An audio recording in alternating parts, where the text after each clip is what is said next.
This is the vanilla latte people used to pay up to $9 for at the old coffee shops that I used to manage, but a little darker.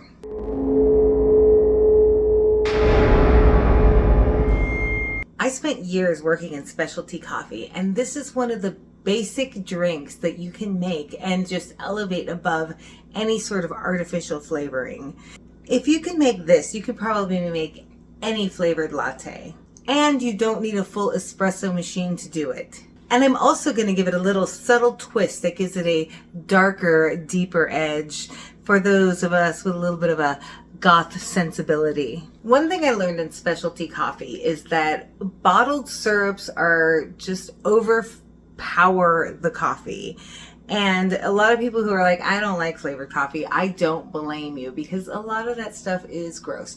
And definitely at the coffee shop that I used to work at, we specialized in homemade syrups because we wanted things that actually were subtle and enhanced the flavor of the coffee rather than try to overpower it. If I go into a cafe and I see bottled syrups, So this is going to be a basic vanilla syrup. Sugar, water, vanilla, but I'm going to add 2 cloves. It's going to give it a more warm, smoky edge. It reminds me of the late night clove cigarettes at the goth club, but now translated into elder morning coffee. And because it's house made, it's not going to be too sweet forward. It's going to be more warm and atmospheric. Here's my vanilla and clove. But first we start with the equal parts sugar and equal part water. I did a cup of each. Stir. Add your vanilla. 2 cloves, maybe more. And let it boil. And I'm using a very chocolatey forward coffee for my actual beans today. So I do think that with the clove flavor, if you do like a dark roast coffee, this would actually complement it very well. Me, I'm more of a light roast girl, and this flavor works perfectly for that as well. But you definitely want to pick up something that can stand up to that little bit of spice that goes on and that smokiness in the clove. I've used a lot of fancy equipment over the years, but not everyone has the budget or the space for something like that. Sometimes a simple manual espresso maker is more than enough to give something the right taste. I don't have an espresso machine at home, so I've been using the little Minipresso because it actually does the trick perfectly for what I need when I'm just trying to make a coffee at home. If I want like the perfect espresso, I'm gonna go to like a barista at a espresso place and get the giant machine that makes the best drinks ever. I'm not like necessarily gonna try to do the home thing and get that kind of quality. This works perfect.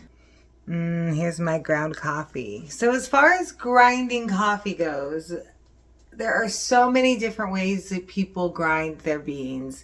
Sometimes they have it ground somewhere else. Sometimes they have the little spinny grinders. I happen to be kind of obsessive about the grinder and do have a burr grinder, and you can kind of look up what those are. But whatever you can do to make it a fine grind, it's going to be okay. We're going to make this together. It's going to be delicious. So I have my burr grinder set on a fine espresso style grind, but you can either try that your best when you compare it to a picture, if you have like one of those spinny grinders, or maybe you get it ground somewhere else at a professional place if you don't have one at home. The press uses about 9 grams, but basically whatever fills the cup. It's a pretty easy device to use. Even get some crema. All right, once we've got the last of that espresso in there, this is where it starts to feel like a real cafe drink. In this cup, you can see adding 1 ounce of syrup to the espresso. And again, I'm not here to judge you on how you steam your milk either this time, because as long as it's creamy and frothy and warm, it's gonna do the trick. Okay, now let's try our coffee. Ooh. I don't know. Every time I add extra clove, I think I need more.